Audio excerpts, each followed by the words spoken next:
Guys, magpapala tayo ng malt. Ay, ito. Mga tain ng baka.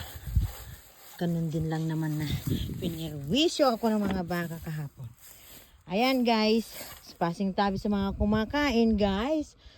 Kailangan ko sa aking mga tanim.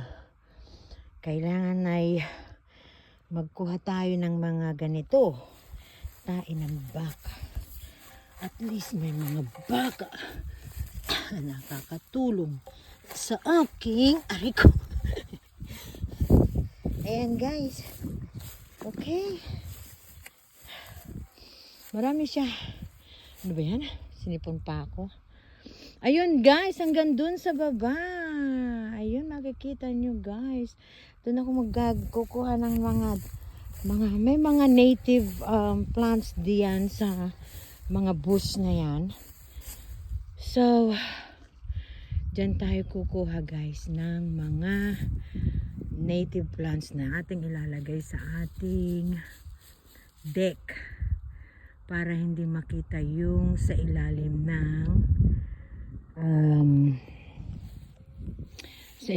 ng ginawang deck na yan. Ayan, ganyan, ganyan. Ayun ang mga kinuha natin guys. Yun. Alright. So, I need this one para naalala ko nanay ko ng araw guys. Talaga namang nakita ko nanay ko nagkukuha ng mga ganito, lalagay niya sa mga tanim-tanim niya. So may sa loob ng pamamahay guys, doon natin nakikita at nagkakaroon tayo ng pattern sa buhay. Ayan. Kaya guys, etong ginagawa ko ay naging pattern ko rin sa aking mga magulang. Nung nabubuhay yun guys, that was decades na, nakikita ko siya, mga nagmi-mix ng toyo para ipakain sa mga baboy niya.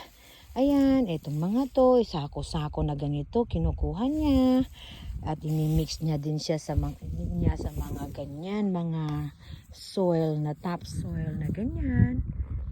So, ayun, parang umiikot lang din pala ang buhay guys, no? Yun din ang napapansin ko.